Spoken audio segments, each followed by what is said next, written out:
magandang tanghali po sa inyong lahat. Ako po si RP Lazaro. Magandang tanghali po sa inyong lahat. Ito na naman ang pantas na talipandas, ang hindi humihindot ng walang pahintulot, ang komentaristang kupal ka, Dennis Reyes. Magandang tanghali po. Yan. Headline lang, mabanggit lang, no? Si Yvonne Chua, one of the more prolific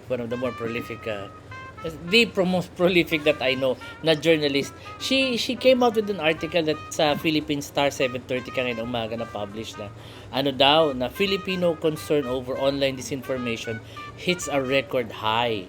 And in the article it says that concern over online mis and disinformation daw climbed to a record of 67% in early 2025. Politically charged election season. Tapos now Vice President is on the it's on the impeachment chair. So ayan, the highest record, Paano the highest hindi ka level recorded. Diba, paano hindi ka mako-concern? Sinadog mismo, putang ina, papakalat ng disinformation ng AI. Oo. Pinagtatanggol pa niya, siya pa mayabang, putang ina. Siya pa ang It doesn't matter how. Ang importante, the Yung message. message. Go! Hindi pwede ka magpalabas ng dapat siya ba demandan libel yung gunggong na yan eh. Hindi naman like it. Hindi ba libel yan? Pero, nagpalabas ka na cyber libel or something. hindi. Ang hindi niya na-realize is, it is a blow to his credibility. He realizes that he just needed to do that kasi kailangan niyang depensahan si Sarah. Well, Lucky siya kahit anong Diba? sabihin mo. well, gano'n naman talaga yun. The man is a lucky kahit senador siya, he will always be a lucky of the Dutertes. I mean, senador ka na't lahat tapos julalay ka pa din. Ano ba yan? Bahala siya ang pinili niyang buhay eh. Tama ka, wala talagang kredibilidad. Sino maniniwala sa kanya yan?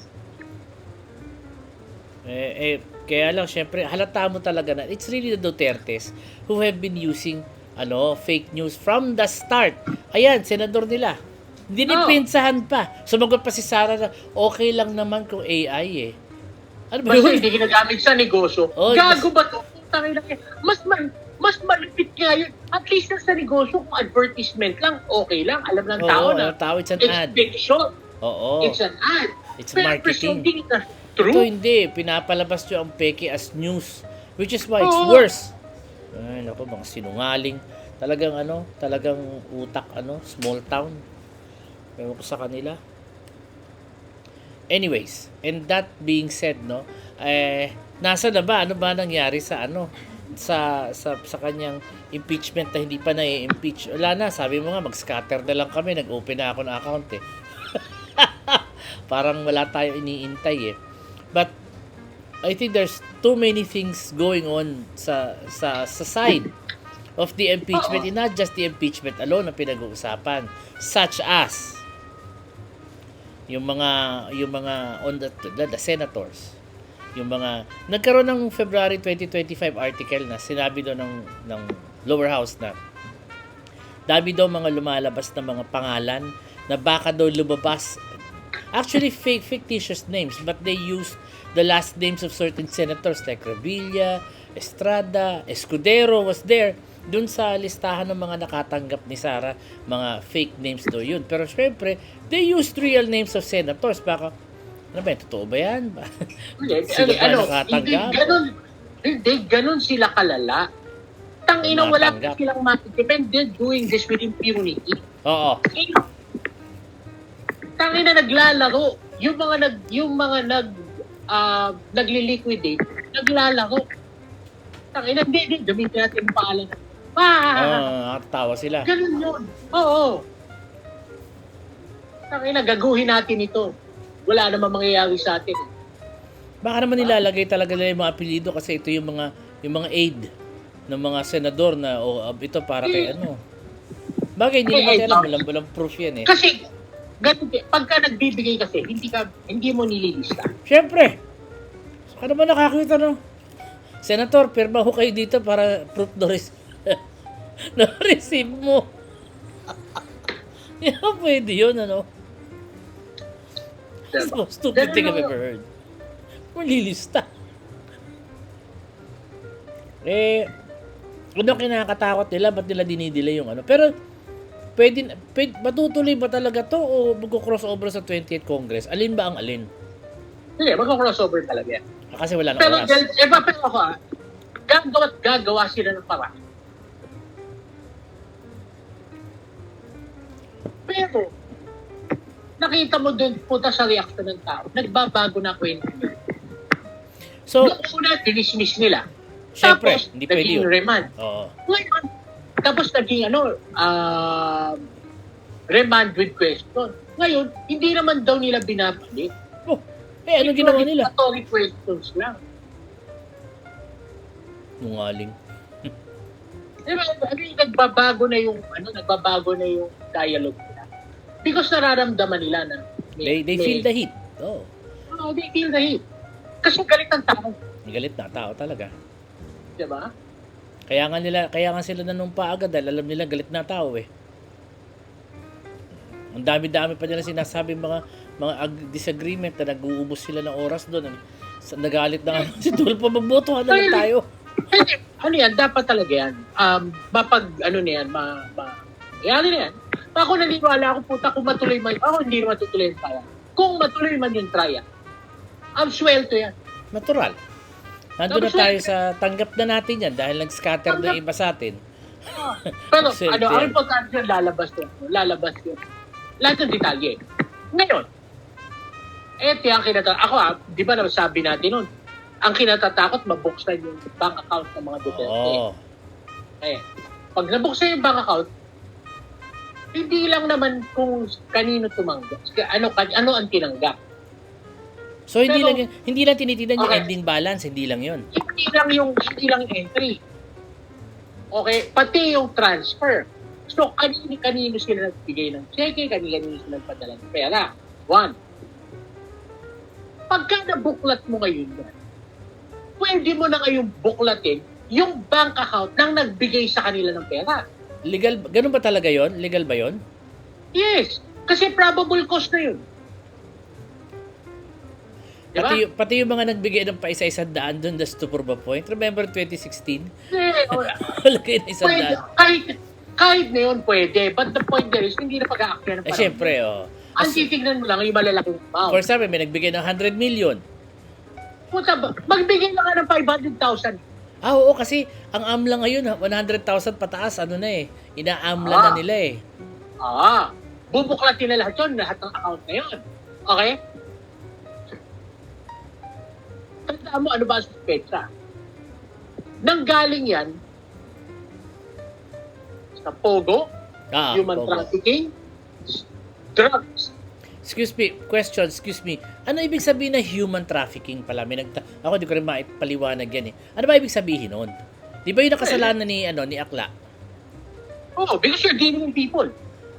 Ano You're na? treating people as commodity. Parang modern day slavery yun.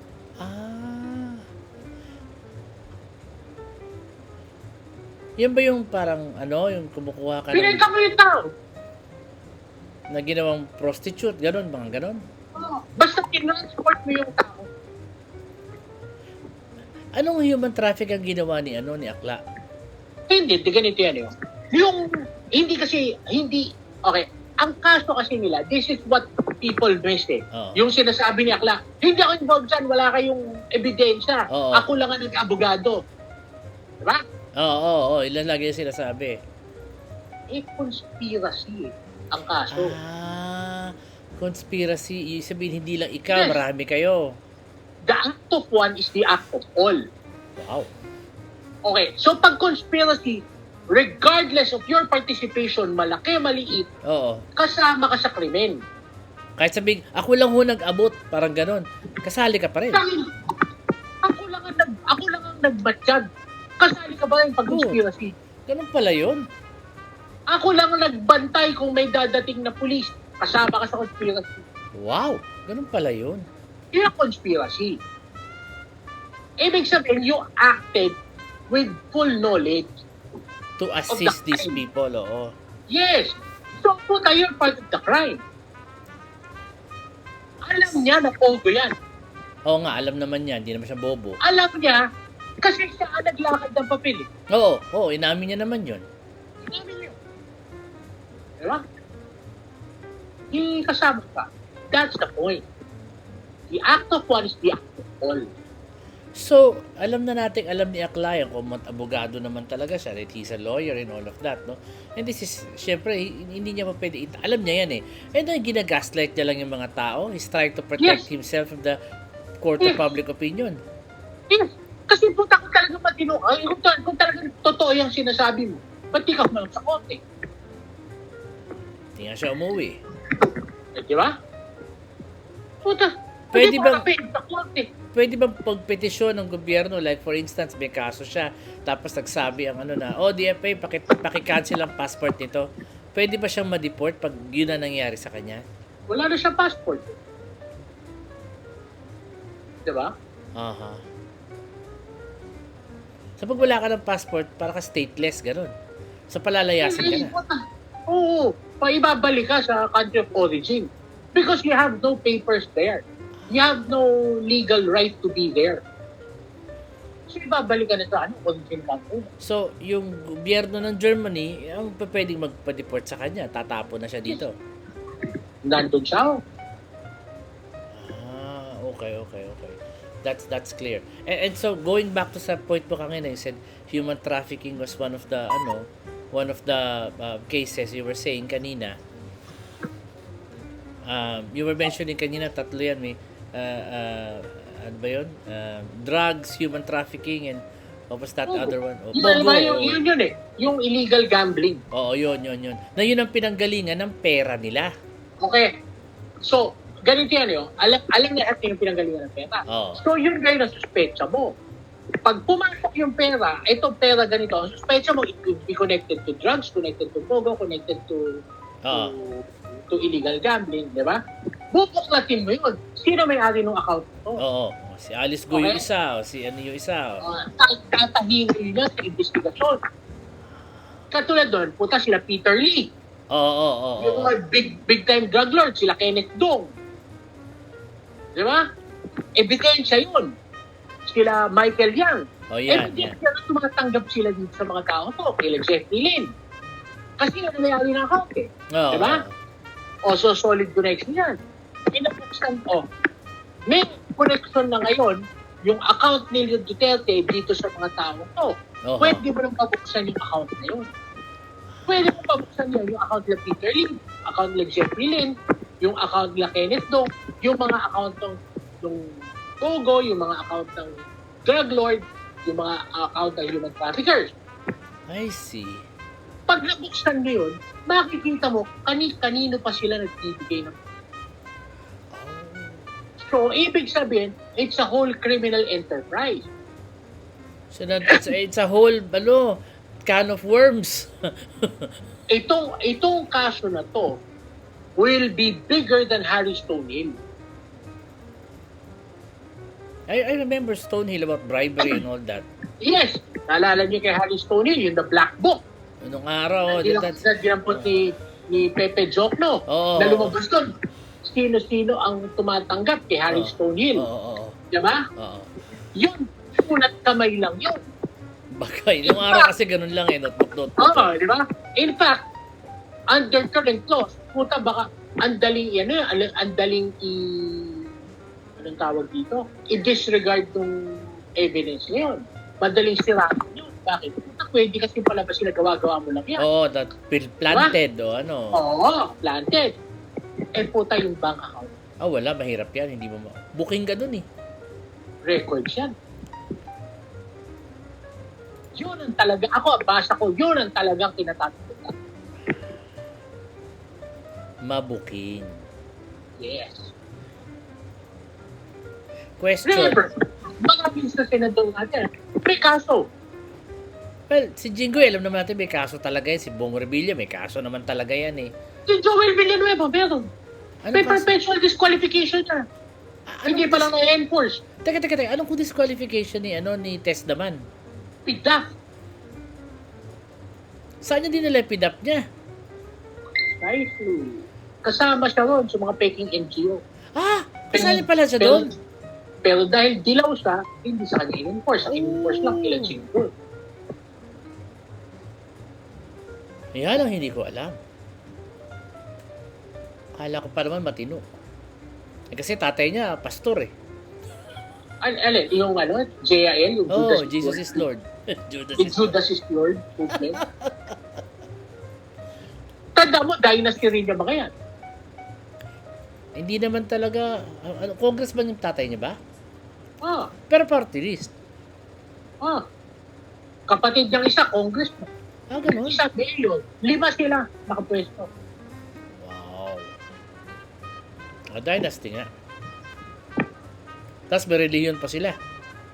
The biggest cash cow of them all. The religion. Alam mo, ang ganda negosyo religion sa totoo lang. Yun ba? Nagbabayad na ba ng buwis ang religion ngayon? Hindi pa rin, no? Gandang negosyo. Walang kapital, puro laway lang. Anyway. Ayan, ganun pala yun. And so, pag nagkabukingan ngayon, si Senador A, si Senador B pala, ganyan-ganyan. Tapos hindi pa rin makukonvict si Sara. Parang ano na yun? That will really put the heat on the senators and not on Sara. Hindi siguro kung ako senador, kasali ako sa nakatanggap ng pera, tuturo ko na lang si Sara. Diba? So in other words, may pag-asa baka ma-convict. Hindi. Ako nga, ang tingin ko, papatayin lahat ng presentation. Bakit naman nila talaga? As in gano'n, tanggal mo kuryente, gano'n? Ako, ang tingin ko, papatayin lahat ng presentation, papatayin lahat ng speaker. Pwede pa sila magsabing, executive session na lang to, katulad ng ginagawa nila palagi. Impeachment yan. Hindi ba pwede mag-executive session sa impeachment? Malabo. Never been tried. Meron. Kasi public trial yan. Oo nga pala, hindi naman pala. Ito nga eh. Hindi pa nila pinatatawag ang Chief Justice to preside. Bakit?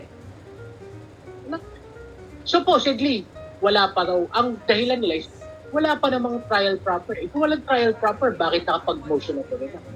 Oo nga. Parang they contradict themselves. Yes. They don't even know how to, ano nga eh, kung ano-ano ini-invento nila. Mga hindi naman rules. Yes. Hindi, okay. Walang consistency. Wala talaga. Obvious naman yun eh. Yun ang mabigat. And people, hindi mo pwede itago. Yeah. Na wala kang consistency. Kasi ang mga tao nagagalit na parang putang ina. Totoo yan. Diba? Gagalit na yung mga tao. Totoo yan. Because they want to hear. And they want to judge for themselves. Kasi sinasabi nyo, political persecution. Hindi totoo. Fine. Tignan natin. Kasi bakit? Yung kay Corona. Oo. Kung ano mas mitigated, kung ano pinagsasabi nila, pupunta na halata ng political persecution. Alam mo, I've always wondered, ano ba kasalanan ni Corona? Bakit siya ginanon? Dahil siya ang nag-order ng distribution ng Hacienda Luis Tita. Parang personal yata yun Siya ang ponente. That kind of sounds personal. Siya ang Chief Justice, siya ang ponente when that happened.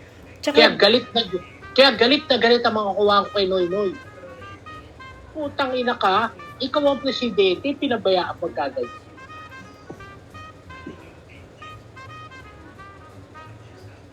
That's why the Aquino hate him. Bakit sila nabaog doon? Ha?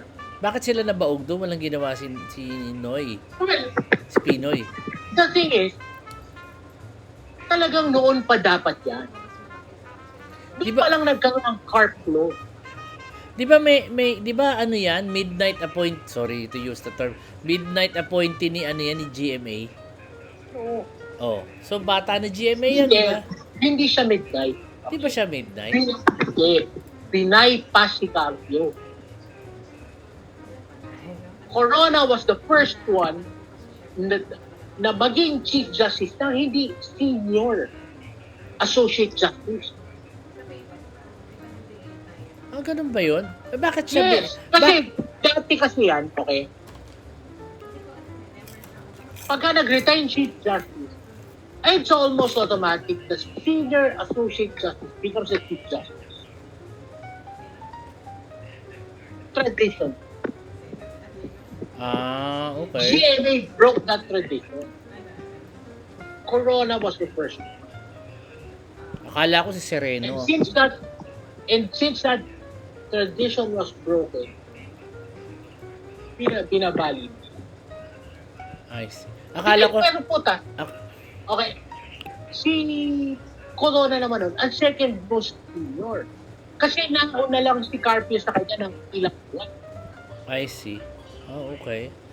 So, Akala if you ko look si at it, akala ko si Sereno yung hindi senior na naging Chief Justice. tangin hindi, sobrang junior si Sereno. Sobrang junior ba? Yes, that was the point. And she had no judicial experience. Ang kinagagalit nila, she had no judicial experience. She barely had trial experience. Talaga? Arbitrage siya. Ano ibig sabihin nun? Negotiation, arbitration. Okay. Negosyador, hindi litigator. Tsaka ang isa lang ang malaki niyang hawak. Naging isa siya sa mga collaborating lawyers ng Fraport. Yung airport, yung sa German, yung naging skandalo pa yung dati, remember that? Yun ang mga hinanakit ng tao. Yun ang mga sinasabi nila. Okay? Na hindi konti ang trial experience ng Sereno. So ganito, ito lang ang kaso ng malaki. Ganito yun. So itong going back dito sa issue na impeachment na to. So sa tingin mo, marami yung 18 na yun na bumoto, baka mga namantikaan siguro yan kaya natatakot sila. Malaking posibilidad yun. At yun ang pinaka-delikado. Kung totoo yan, yun ang pinaka-delikado ng lumabas. Kasi ganun, ibig sabihin nun, ganun kalalim ang korupsyon, matindi. Yung mga akala mong matino, hindi pala. Ako for me, as a voter, syempre babaliktad ang mundo ko dyan. May sikat ngayon. Sino? People are going gaga over him. Malinis daw. Wala tayong pangalan, ha? Sige, walang pangalan. Okay. Nagtatayo ng bagong government building. Would you believe ang SOP na hiningi nila? Mas malaki pa kesa sa financial district sa hinihingi ng financial district. Meron ka bang...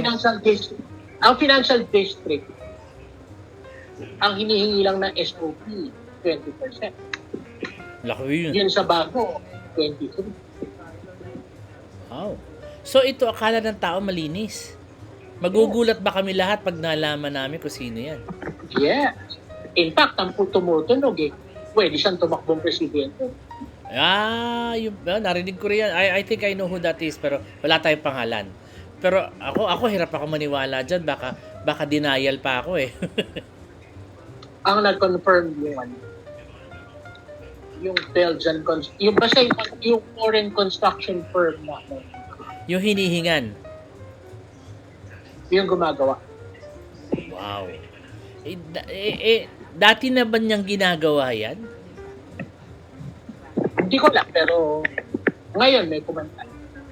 Nako. That's why yung project na to masyadong maingay sa lugar.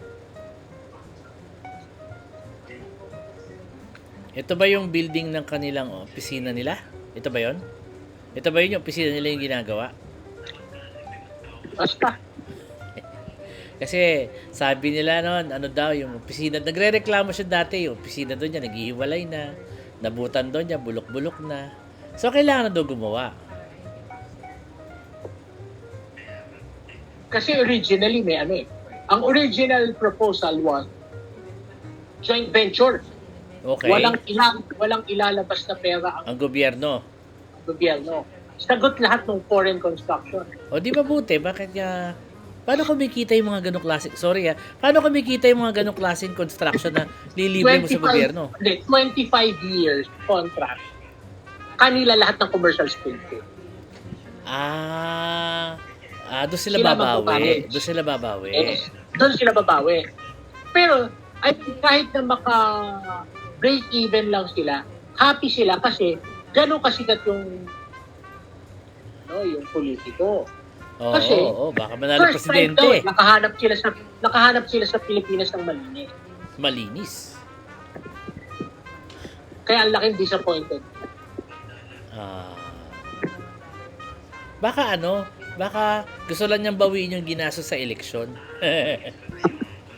Or tatakbo sa higher office. Nag-iipon. Too young, too early.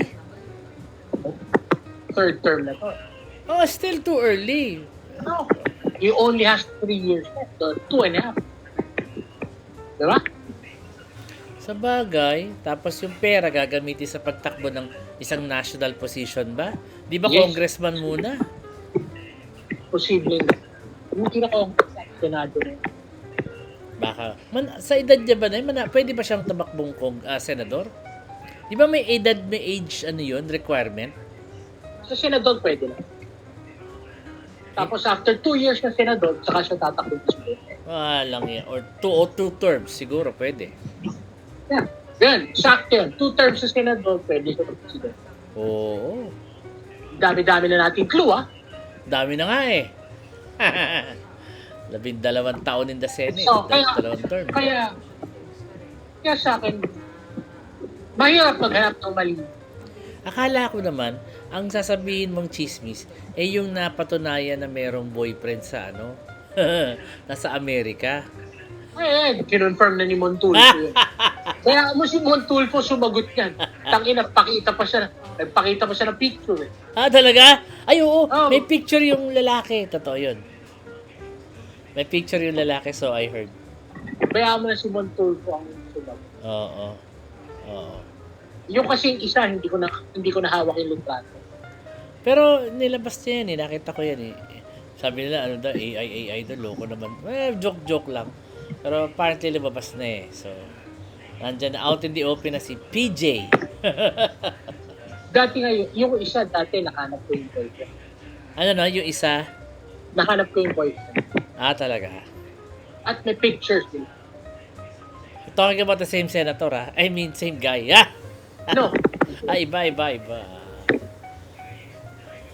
Alam mo itong mga tao. Ito ang tanong ko, bakit naninira na senador? I'm sorry, but syempre, it's a very precarious time. Alam mo naman na may impeachment, may ganito. Ano yan? Banat ng kabila?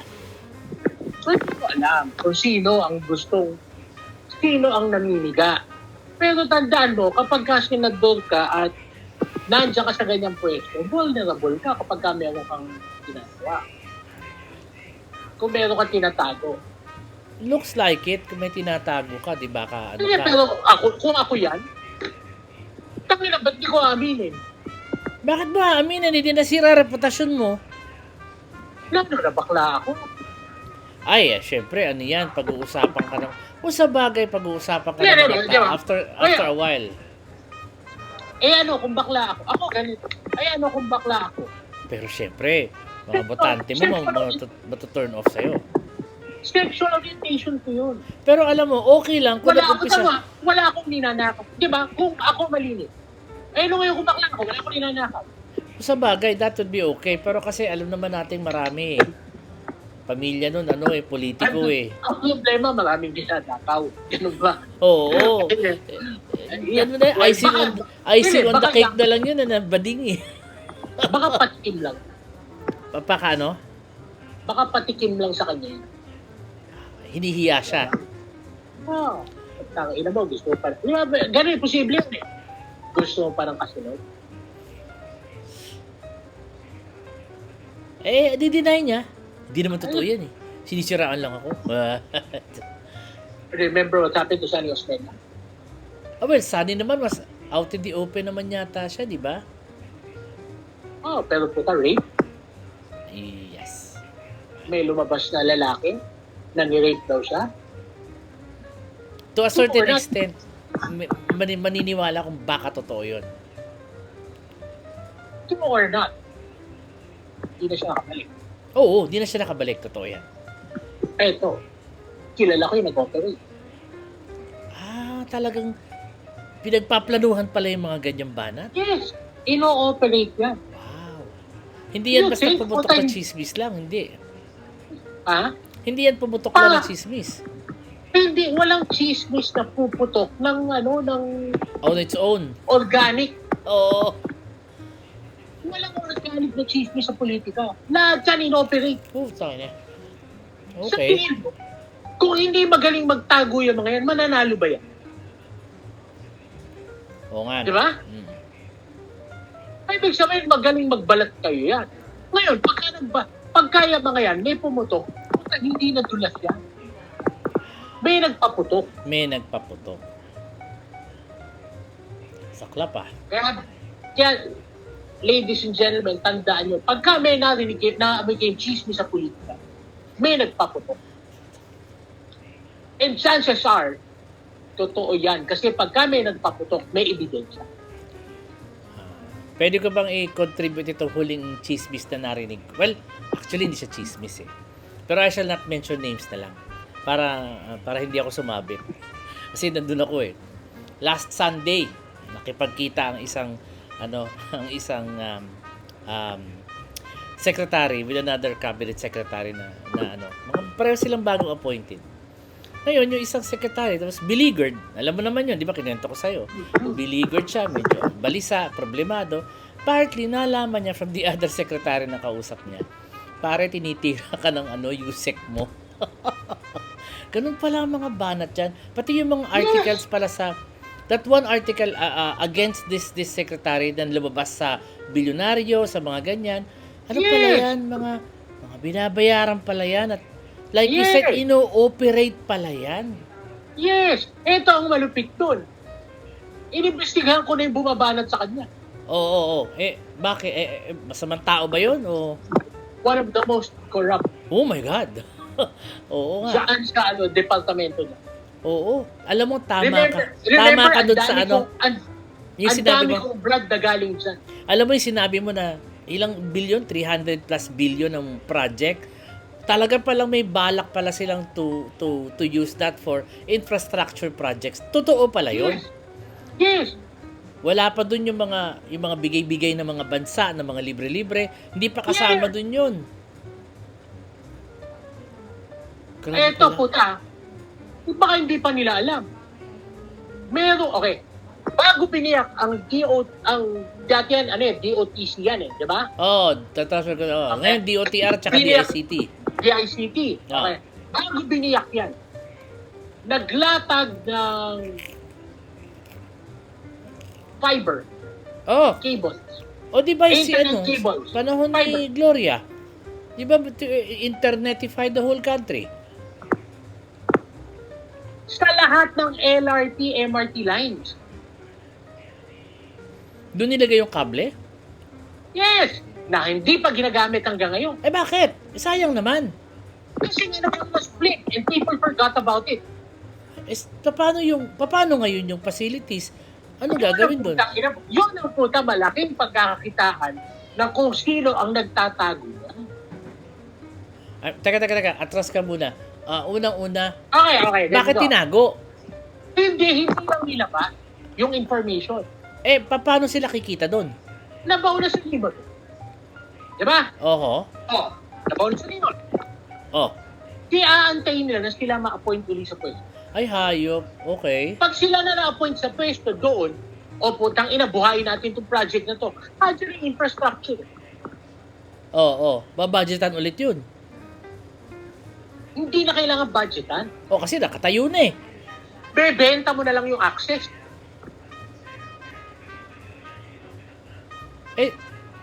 Sinong telecommunications company ang tatanggi? Everybody needs that eh. Plug and play ka na lang. Optic fiber pa. Wow. Diba? Oo nga, no? kahit yung mga taga-DICT, hindi nila alam yun. Nakasunod sa linya ng LRT, MRT. Hindi ko sigurado, nakalimutan ko na kung taas o ibaba. Baka Kasi taas. pwede, alam ko underground. parang isa yan sa mga unang-unang nilatag na subterranean line. Na fiber optic. Yes. Wow, ang daming bit-bit nun pag ganun. That's why nabaon sa limot because hindi na. Kaya maraming ganyang projects.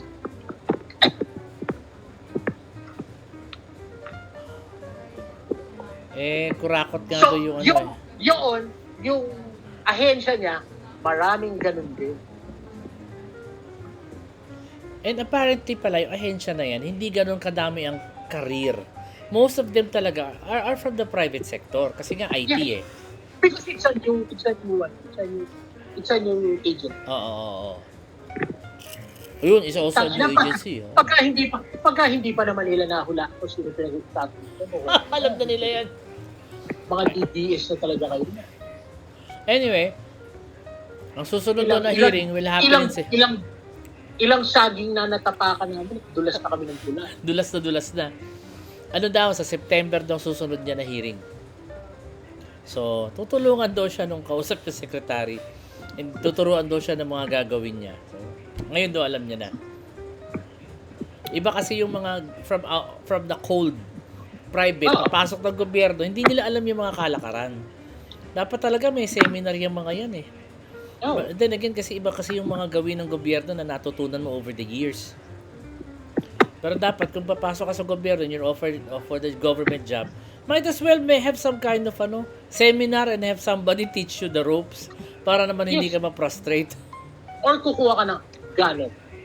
Nang? Yung may experience talaga. Okay. Magaling sa politika. Oo. Dari yan eh. Kukuha ka ng ganel, kukuha ka ng bastonero, kukuha ka ng hitman. Hitman. In a figurative. Ang tawag mo ng hitman, siya yung taga-bira mo. Okay. Siya yung taga-terminate mo, siya yung terminator. Nag-operate mo ng mga propaganda jobs mo. Putang ilan to, kasuhan mo. Gusto ko matanggal yan. Ganun. Boss, puta kalaban to. Huwag mo nang panghinayangan to, putang ilan to. Tanggalin na natin. Ito, kaso yan.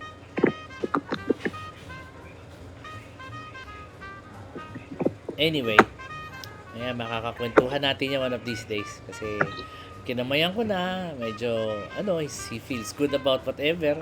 So, baka makaano natin. Kaya lang, we have to go to his office. Gusto niya doon gawin. Okay lang yun. Gusto ko makita anino ng mga tao. Kilala ka ba? Hindi ba, magkahang ko lang. Kasi gusto mo.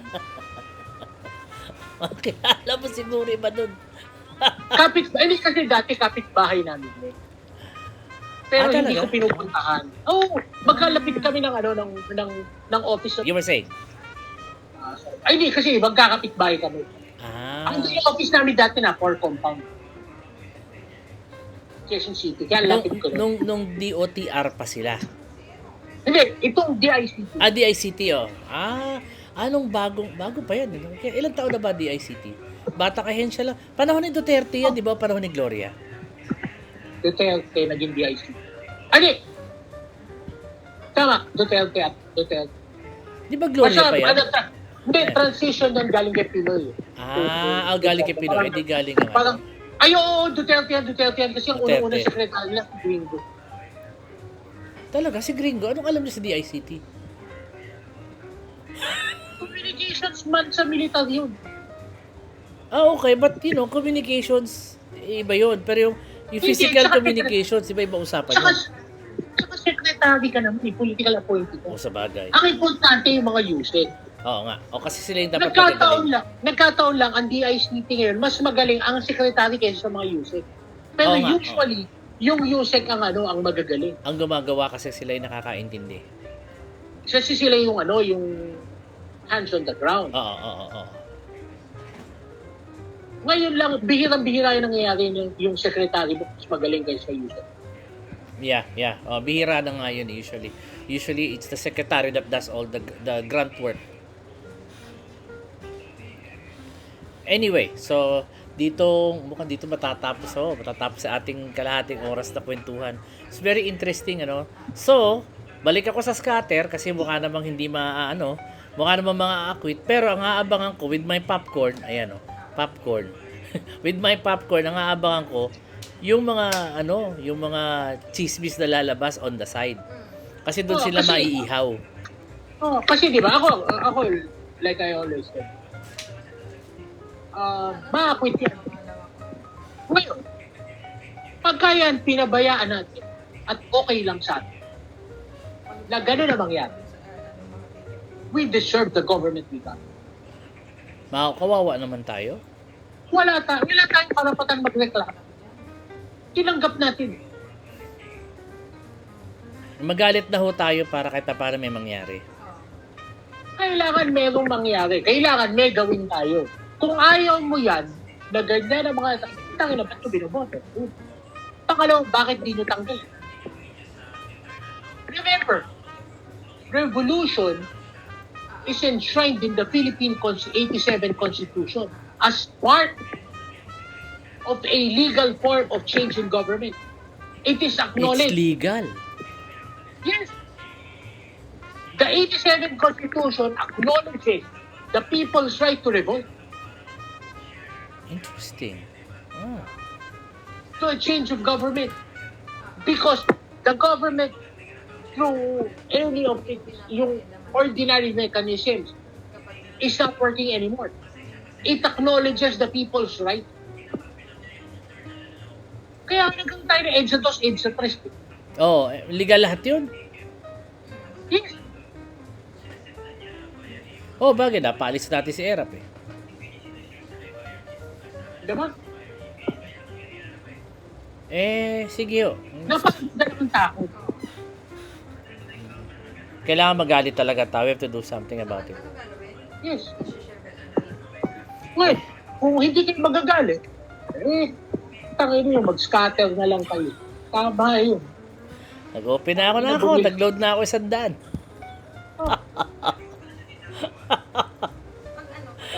Ganun Parang yung mga jeepney drivers. Ayan. Tangin na dinuubos ang Dinuubos sa kita. Yung pasada.